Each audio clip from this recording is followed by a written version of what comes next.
Hey guys, Tim Gillette here, and I'm here with another one of my Tim Gillette Show episodes.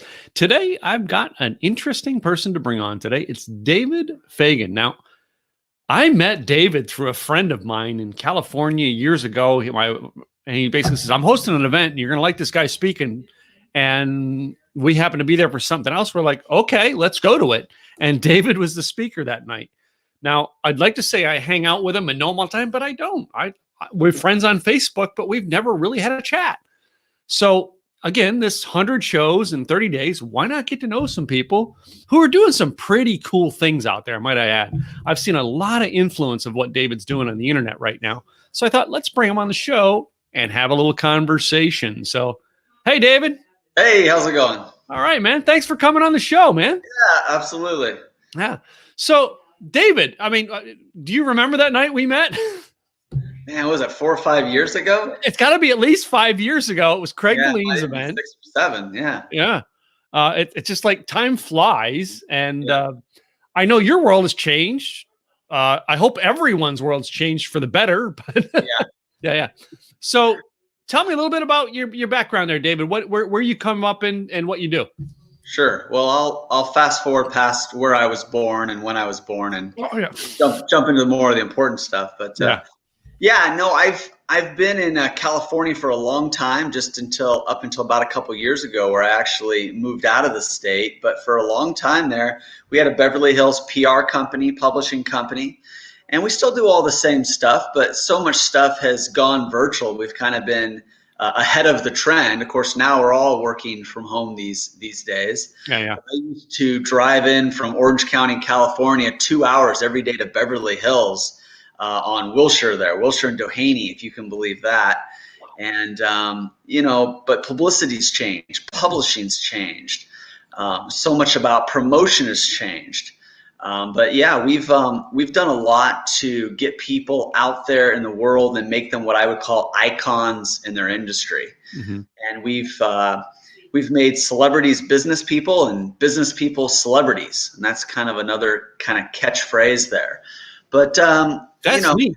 And so it's interesting. There's a lot of power in brands, and we all know that. Mm-hmm. Some of us kind of stumble upon a good brand and maybe become some kind of a celebrity, but we don't really know how to monetize it. Mm-hmm. And then other people, they might have proof of concept and be making money and realize they would do even better if they were somewhat of a celebrity expert or an icon in their industry, or if they could leverage authority marketing.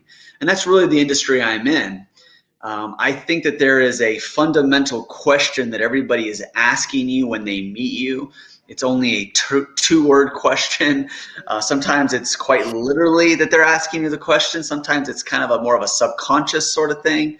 And the question is this, Tim, it's why you, right? Why should I hire you? Why should I read your book instead of someone else's book? Why should I go to your event instead of someone else's event? And we all have a limited amount of time, money, and resources. And so in that way, we kind of are competing, right? And so we've got to have a very good answer to the question, why us? And that's what my whole business is built around. Okay.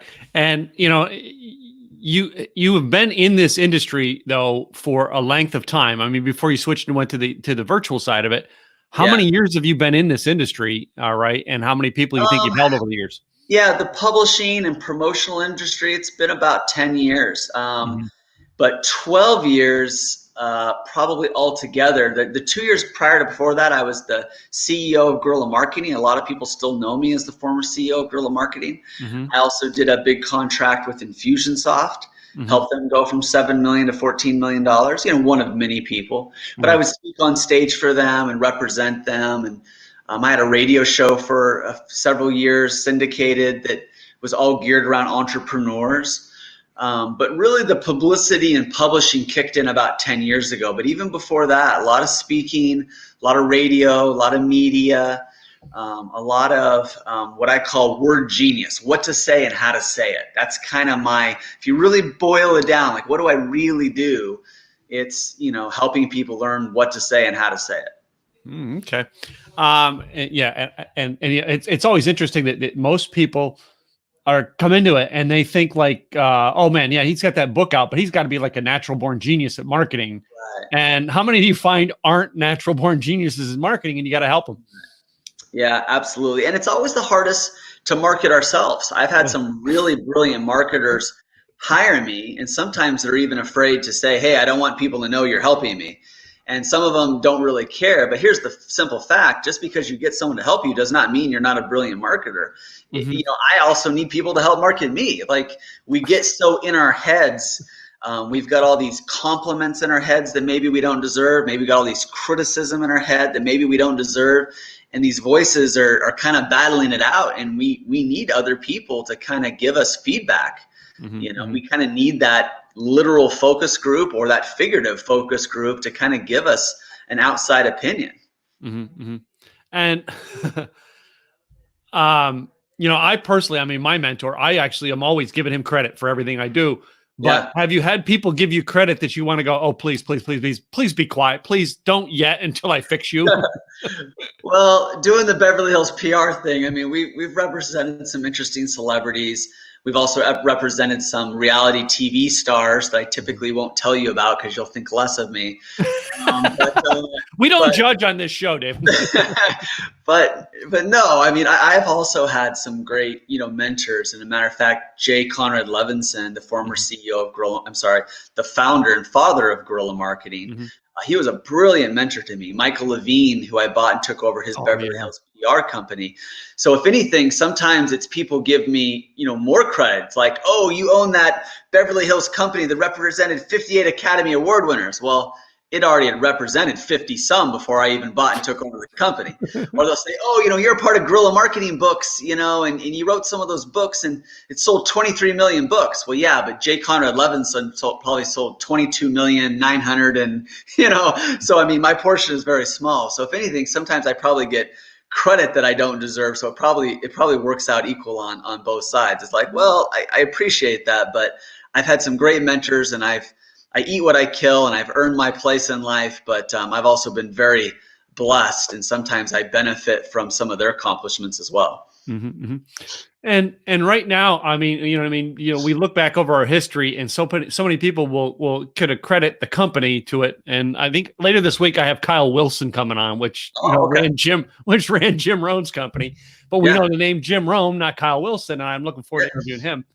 But as you're moving forward now, all right, you know, you're actually reaching out there and helping people, all right, get the books done and stuff. Who are the main people that are coming to you now for your help?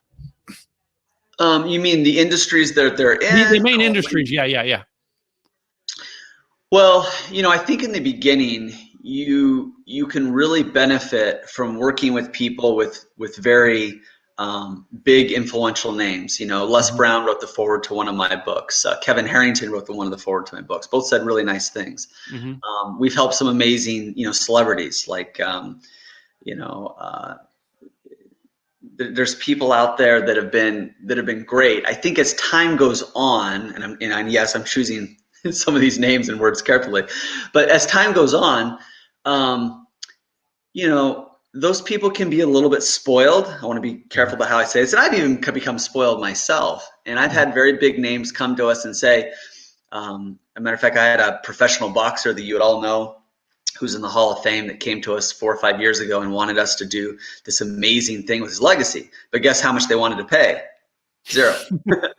So I say all that to say that, you know, it's great to work with these big eventual people. But over the years, I've really learned to focus on who has the money that can really afford what I'm worth and is willing to pay that, is willing to make that investment. So doctors, attorneys, dentists, chiropractors, you know, big time people in real estate and health. These are the people that I find they have a way to make money. Mm-hmm. It's already proven. They have proof of concept. Now they just need a way to get out there more. And so those are probably some of my favorite kinds of clients. Mm-hmm. Celebrities can be great, but they can be high maintenance. And what I'm looking for is low maintenance, high profit, not high maintenance and low profit. Right? We want to shift those. For all you people at home, ask yourself, are my clients high maintenance and low profit, or are they high profit and low maintenance? And you know what? I'll take high maintenance and high profit. I'll start with there. I'm okay with that. But yeah, I think as you develop your business and develop your brand and want to become more scalable, I'm never upset or mean-spirited to anybody that feels like their brand is so big they deserve free work. And I've become a little spoiled myself, and people do nice things for me. But still, I'm trying to hold out for the people who are willing to afford and pay for what I feel like, my value is. Oh. And along those lines, I mean, all of us have the the clients that we want to get rid of. I'm sure you probably have a few yourself. Sure. But I mean, do you notice the comparison, or is it the comparison in your industry? Like, I'm coaching and mentoring, and usually the clients that pay the least amount of money in the programs are usually the highest maintenance, and the ones who pay me the most amount of money are usually the lowest maintenance. Is that true in the publicity game as well? I think that's true everywhere, but I know you, like me, occasionally we get these clients where, someone spends $50,000, $100,000. I've had investors that have done a couple $100,000. The more somebody pays, there is this kind of, there is this point where it's not so much about how much money, but how much money it is to them. You know what I mean?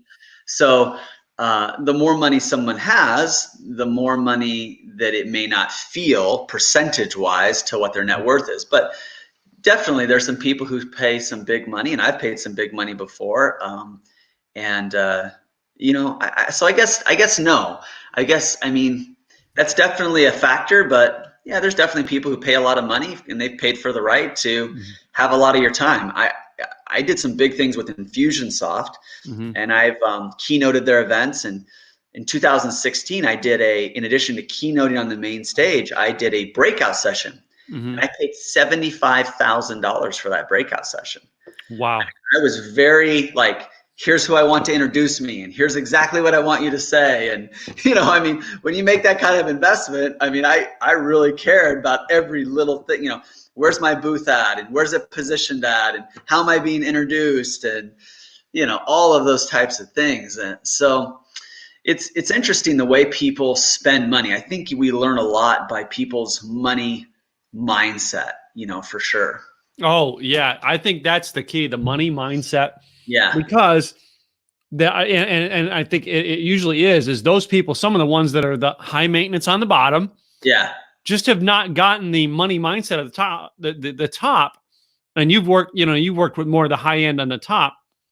But I was thinking about this. All right, in the industries that right now are probably coming to you, I mean, are a lot of the smaller authors and people like me who are in the coaching industry, maybe they're starting, or a lot of them coming to you going, hey, I seen what you did with so-and-so boxer superstar. Yeah. Can you help me do that?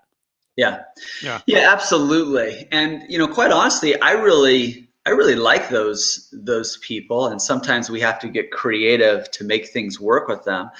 But the person who really wants the help and is really hungry, like some of the times, and I don't think some of my bigger clients will mind me saying this, but like Harry Dent, the economist, was a big client of mine.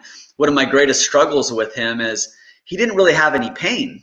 You know what I mean? I mean, you kind of get to a certain point. It's like, so Harry's saying, okay, David, what do I do next? And it's like, okay, you should start a mastermind group and invite these people over. And he's like, no, I don't want to do that. He's like, what else you got for me? Well, what you could do is you could do this retreat and you could set up this small event and you could, no, I don't really want to do that. And what he's really saying is he's so set up and he's making so much money and he loves what he does. He's so spoiled. It's a good problem to have. He's not a mean person, or it's not that he doesn't like people. It's just that he's not as hungry. He's not going to get outside of his box. He's not going to get outside of his comfort zone. Yeah. So sometimes it's the people that are doing well and they're ready to go to the next level and they're hungry, like they want it. It's like, David, tell me what to do. And it's like, okay, you got to show up at this event. It's like, well, what guarantees do I have? You don't have any, but you got to put all the odds in your favor. Okay, I'll do it.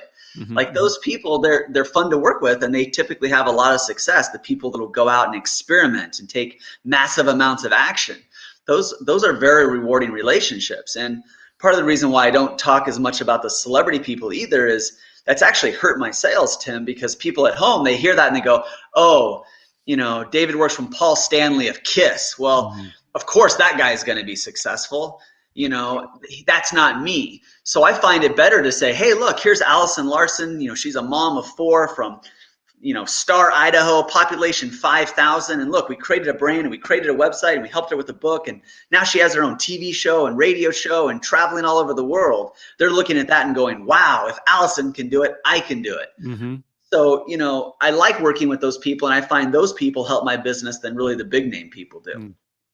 Well, I mean, it's almost that back to that money mindset type thing. Yeah. But you're promoting that person who is anybody. All right. And you're finding that beneficial. Do your clients then go, oh, well, if I do really good, David's then going to promote me and talk about me on a podcast. So I want to do really, really good. Yeah. So he'll talk about me. Yeah. For the last couple of years, I have really opened up our JV Mastermind Events. Mm-hmm. And it's interesting. You want to market what people want, not necessarily what they need.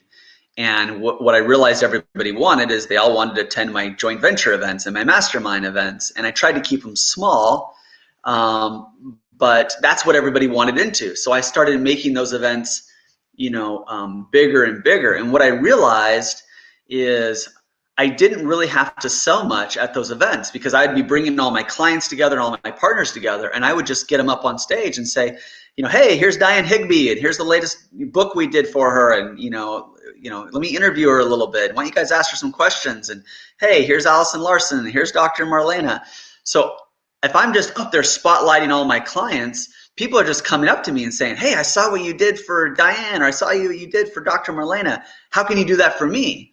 So yeah, sometimes one of the best ways to market ourselves is just to feature our clients, just to feature the people who are putting in the work and taking the massive action and having the success. And a lot of times we'll just attract the right kind of people that'll go, wow, I want to be where they're at. They worked with David and they did these things. How do I do that? And they'll come up to you and they'll ask you those questions.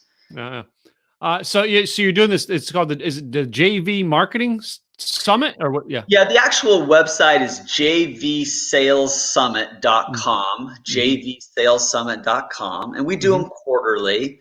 And there's usually anywhere from about 60 to 120 people there. And we set up a series of round tables. And so there'll be somewhat of a master class for 30 to 60 minutes. And then we'll break up into those tables and we'll do like a mastermind session. There'll be a table team leader, and I'll give them a question, and everyone will go around the table and do their elevator speech and answer the question. And then we'll do another mastermind, a master class, or spotlight some people, and then we'll go back into mastermind session. So it just kind of breaks it up and keeps it moving. A lot of people are getting spotlit. A lot of people are getting a chance to talk at the tables about what's really working, what's not working, and so it works really well. We had an event coming up end of April, and of course, with everything going on in the world, we've had to switch that to more of a video conference. So April 27th and 28th, we're doing more of a video conference session on that, where we will do some sessions, do some introductions. We did sort of a mini version to test it out about 2 weeks ago, and we had about 60, 70 people on the call. And I was able to get about 40 of them introduced over the course of a couple hours, just kind of going from person to person to person. But people really like that stuff. They want to be in the spotlight. They want a chance to say who they are and what they're doing. They want a chance to meet other people. They want to find referral friends. They want to find clients. And I definitely make that a big part of what I do, and it just organically helps me find more clients as well. And it's funny. I mean, there's so many people like I've got a mentor in San Diego who's all big on advertising, you know what I mean, to get your clients, but the people finding the ways for organic. Yeah. You're in the PR business and have been for years. Yeah. Isn't it better to find systems for organic? Yeah.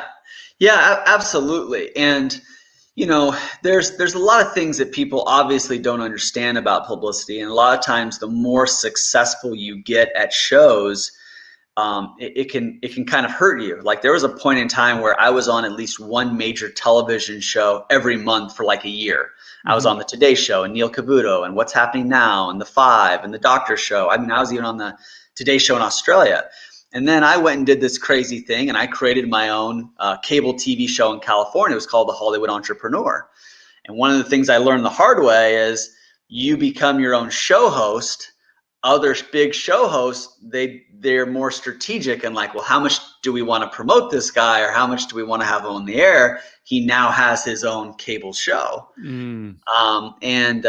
you know, there's a lot of strategy to how you do things organically, and you kind of have to pick your poison. You know, do you want to go after a lot of big media? You know, I've got some clients and some people I know where, you know, they crush it as a regular interview guest, you know, like a Michael Levine, past mentor of mine, but he never has his own show. You know, he stays in his own lane, and they kind of appreciate that. You know, I've got some other big attorneys that they do the same thing. You know, they've won some massive cases.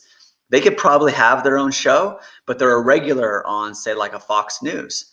And so, you know, they don't want to upset that. You know, they'd rather, you know, they want to stay in their lane. They're a good expert guest. And so they do that. You know, some people want to break out and just kind of get into their own show and have the control of that. And if you're not getting a lot of media, well, you know, you don't have much to lose anyways. But it is interesting that world. And I think it's obviously competitive, but I don't think people really know what's happening behind the scenes to kind of sort of control the outcome. Well, in this period of time where a lot of us are stuck at home, and by the way, I watch CNBC all day long, and I'm getting to see all the people I've loved for years, their house right now. But in the arena of having a show, now I created this as a podcast, and in this like podcast world and internet live streaming type shows, all right, is the same rules do you see, because you've been in both of them, I know you've done both, do you see the same rules applying both, or the rules change as we go to like mine? Mine's not a Today Show. Mine's a small little podcast. Yeah. So the question is the rules of the big shows the same as the smaller shows, or say that? Yeah. How would you judge the rules of them? I know you've been on both, you know. Well, so. Yeah, I mean, yeah, that's kind of easy. You know, the bigger shows really have to, and this is what people don't realize, you know, if you are on let's say NBC comes to you or CNBC comes to you and says, hey, you know, Tim, we're going to give you a show. Guess what? You don't really own that show. You know, you're an employee of that show. And, you know, they tell you what you're going to talk about to a certain degree. And you've got sponsors to answer to, and, you know, you've got ratings to be responsible for. And you become somewhat of a captive host. Now, all that being said, I mean, it can be worth it if the platform is big enough. But a lot of people don't realize that.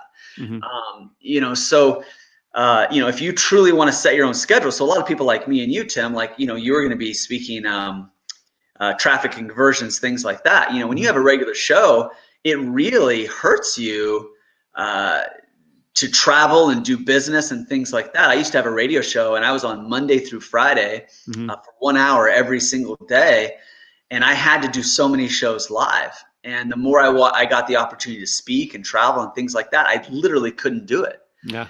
And so, yeah, there is definitely a downside in control. And then people don't realize, you know, because you're an employee, you know, you're paid like an employee. Very few people are getting, you know, percentage of sponsors and money and, you know, and things like that.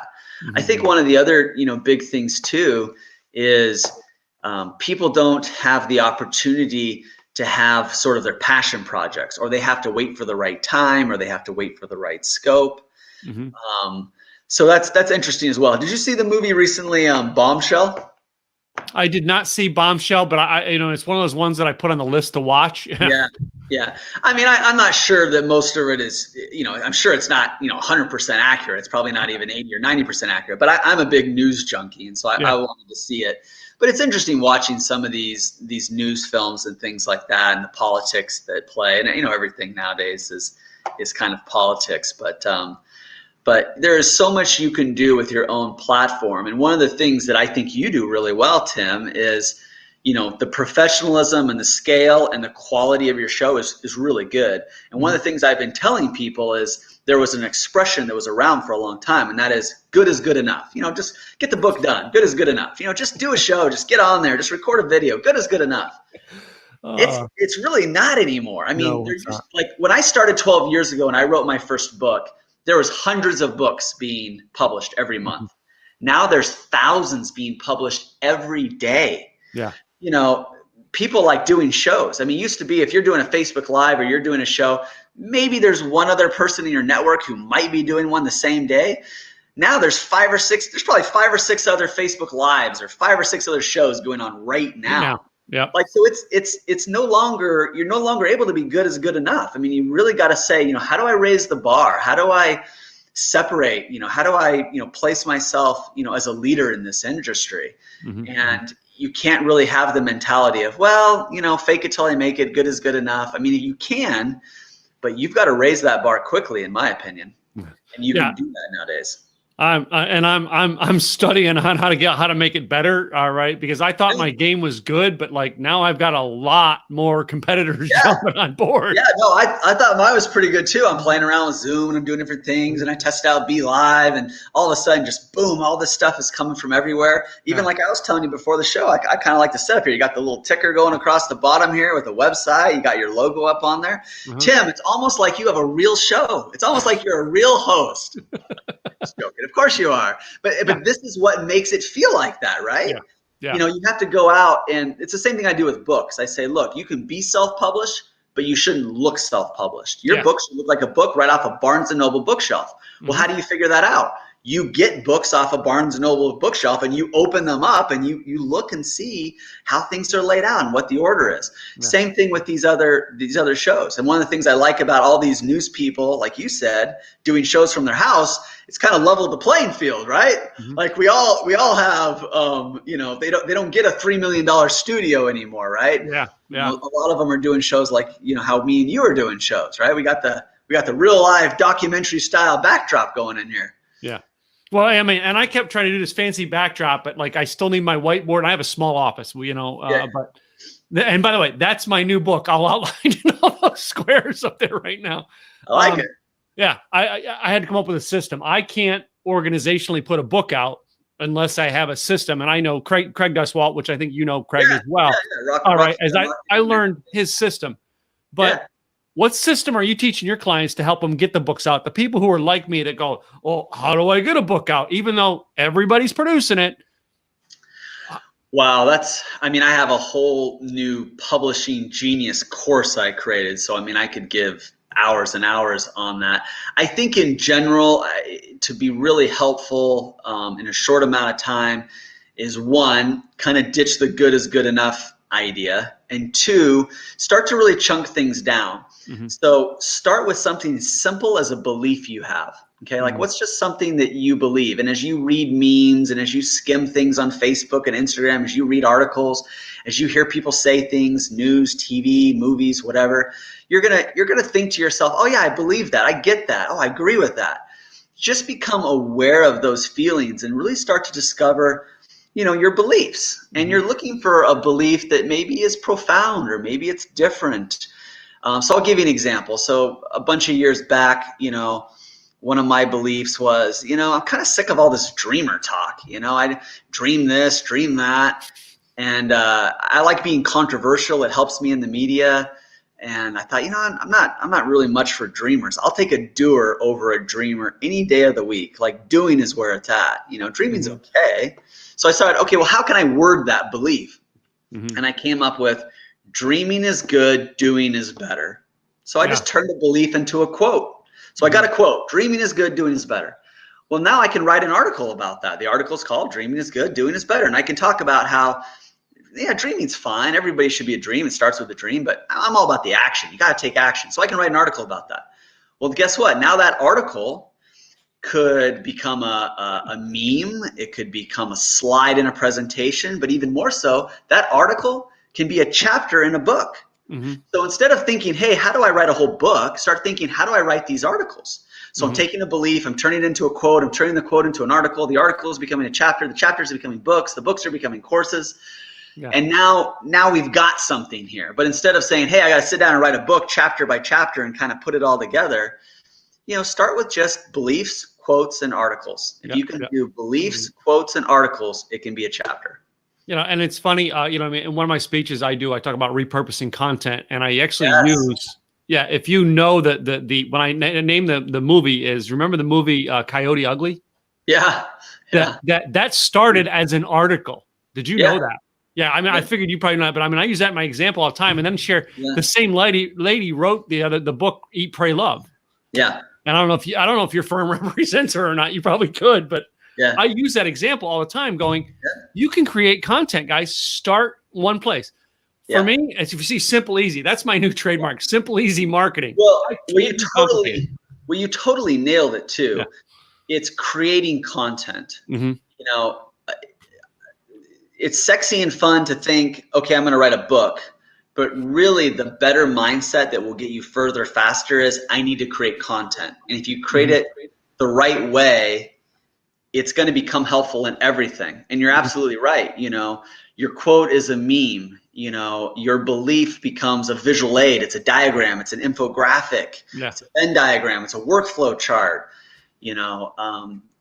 That becomes a slide. Those slides become PowerPoint presentations. You might take that slide and you might post it on Facebook. Those slides and visual aids help get people as a part of my funnel onto the webinar because it looked interesting and intriguing. I want to know more about this. Yeah. You don't kind of randomly create things here or there. You should constantly be thinking about how does this one thought become so many different things, and you're kind of doing it all at once. And you can reverse engineer it. Like, say you already wrote the book. Well, take those chapters out and make them articles. Yeah. When people come to me and say, hey, David, I need an article. I'm very rarely writing a new article. I'm usually going out and saying, oh, this email got read, quite a bit, or this article did really well. Right. Yeah. So I take my workbook from my events, hand it off to my daughter, and she makes all my blog posts about it. You got it. Why double create when you can create and reuse? Yeah. And I'll tell you this, and this is something that me and you need to hear more of, is a lot of times we think that only us can do it, right? And I have somebody that helps me with my social media, and she just took my chapters and took my articles and turned them into posts. And I thought, I don't know if I like this, and I don't know if it's as good. And then I'm reading everybody comment on my post. Oh, I love this. Oh, this made my whole day. And it's like, oh, wow. Okay. Well, it's still my words. They just repurposed it. Mm-hmm. So as you create this content, it does make it easier for a kid, an assistant, a friend, an intern, a hired employee, a virtual assistant. Once you create that content, it can be repurposed so many ways, and we can kind of get out of the process. Yeah. Yeah. So, and me, I'm the creative, so I've got to be creating something new. But again, I have to break it down to a simple system. So, I mean, I was glad you highlighted on the system. I had another question I was going to ask you on that, and my mind, it totally went away. But anyway, let me make sure that I get, for the people who are listening and want to find out more about you, all right, and things that you can do. What is the website that we can give them to get in touch with you? Yeah. I would go to the jvsalessummit.com website. One of the reasons why I would go there is, you'll see about some of my upcoming events. You'll see about, some of the things we do, but also one of the things that'll pop up there is a way to get a free copy of my book, Cracking the Icon Code. I have that book. Yeah, that's what I thought. That book. But if you get on that site, you'll see my next event, jvsalessummit.com, but you also get a chance to get Cracking the Icon Code. Something else that's another cool free gift and a way to get on my list and just kind of get more notifications about some of our trainings and stuff is wordgeniusbook.com. Wordgeniusbook.com. That's my latest book, Word Genius, What to Say and How to Say It. And it's the type of book that you can just keep on your desk forever. I actually have my favorite verb dictionary in there. So I give you these really cool copywriting, branding templates. And then I give you a couple thousand of my favorite verbs. And it's kind of a thesaurus of verbs.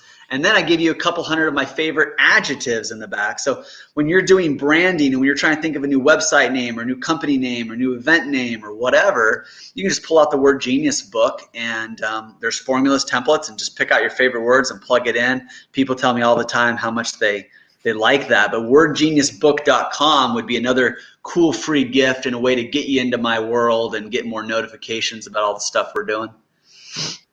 Well, I definitely appreciate you take time out of your schedule today. And I know that, someone like you, just like me, is still doing things, even in this downtime. I don't think you're doing anything as crazy as me as trying to put 100 interviews in 30 days, but hey, I'm crazy. No, I'm not. But it's also tough to find good when you're doing that. I mean, you got everybody who wants to be on your show. Oh, you're doing it? Yeah, I'll be on. And you're like, yeah. Which I'm seeing you say. Yeah. Anyway, so David, I'd like to close my show out with this fun little game I call This or That. Are you willing to play? Okay, let's do it. I'm willing to look bad, and that's an important part to being successful. You got to be willing to look bad. You can't nail everything. So here I am, willing to look bad. Let's try it. Number 1, Star Wars or Star Trek? Oh, that's a tough one.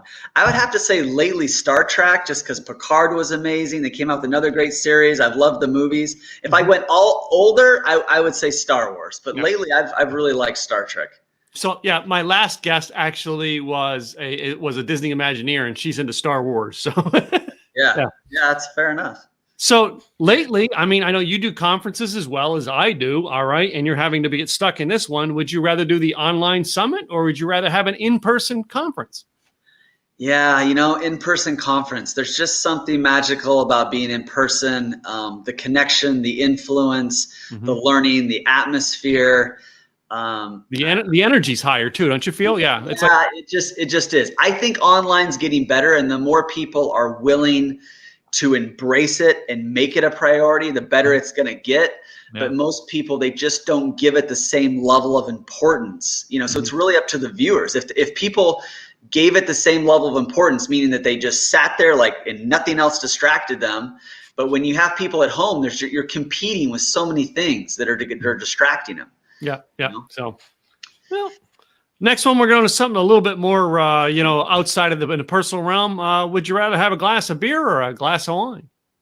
I don't drink. I've never drank. My big time beer is root beer, Barks root beer. I know that's a beer. That's a good beer. Yeah, I live on the edge over here. I know. But yeah, I've got some Barks root beer in the fridge. But that's about it. So how about hamburger or taco? Oh, that's a tough one too, depending on where you get the tacos at. I think all things being equal, I'll have to take hamburger. But there's some tacos out there. If you ever get a chance to go to Frida's in Beverly Hills on Beverly Drive, amazing tacos. It's like a high-end Mexican restaurant. You'll probably run into some celebrities there, but their tacos are absolutely amazing.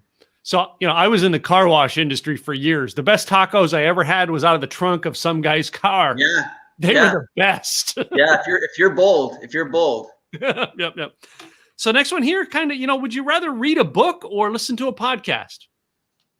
Read a book or listen to a podcast. I used to read so much for fun, and now I read so much for work. I don't really like reading books anymore. I'd probably say a podcast. I've really become more of a podcast guy, walking aron, listening to things. I listen to everything from Oprah's master classes to the Joel Osteen show to, Grant Cardone. I mean, yeah, I would say podcast. Yeah, and I've actually started listening to Tim Ferriss's podcast. Yeah. Some good ones out there. Yeah. So how about beach or mountains? Beach or mountains? Yeah, it's the beach for me. I mean, I had a sailboat for years and years. I just sold it not too long ago. Matter of fact, I got married at Dana Point Harbor over there. I'm a beach guy. I look forward to getting back to the beach someday. Yeah, that's a good one. How about a cat or dog? Dog, definitely. They're more loyal? Whatever they are, I'll take it. I am not a cat person. I am not a cat person. So this next one here can create wars, I've heard, if you have it right now.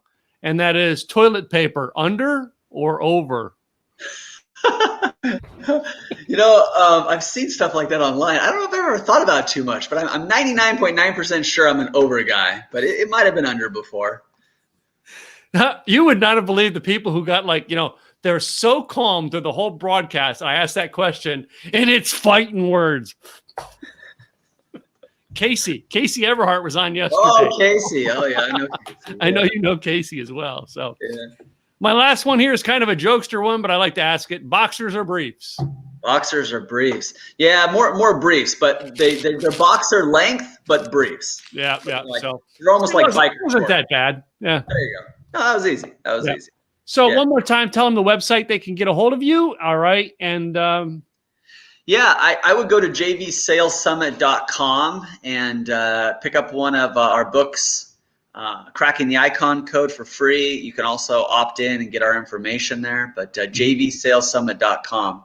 And to really throw them for a loop, I mean, there's davidtfagan.com. There's all kinds of cool stuff there about me. wordgeniusbook.com. I mean, there's all. It's not hard to find a site on me here. If they Google you, will they find you?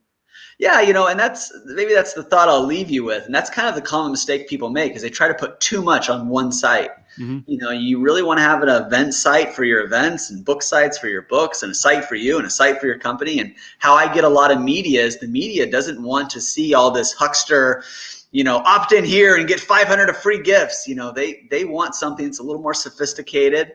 And so you want different sites for different purposes. And that's really served me well over the years. I know that's one of the reasons I have the site nottompetty.com. But anyway. Yeah, there you go. You're much better looking than Tom Petty. You're a much better looking guy. I'm alive. For starters. So, well, David Fagan, hey, I appreciate you coming on the broadcast today. All right. It's been a joy getting to catch up with you again. And man, did you spill some information, guys. So if you came in late, go listen to this whole thing over again. So yeah, I would love to return the favor, have you featured in Top Talent Magazine. That's one of our magazine that gets about 100,000 impressions, have you on an interview of ours. So we'll circle back and do the same for you. I appreciate it. You bet, man. I'll be glad as the helpers do, be glad to help you out, just like you're helping me out today, or vice versa. I'm out. Anyway, we're helping each other one way or another. I like it. All right. I like it. All right. Talk to you soon. All right, man. So guys, that's another show. I'm Tim Gillette with the Tim Gillette Show, and I will see you next time when I bring another great guest in here. We'll talk to you later. Bye-bye.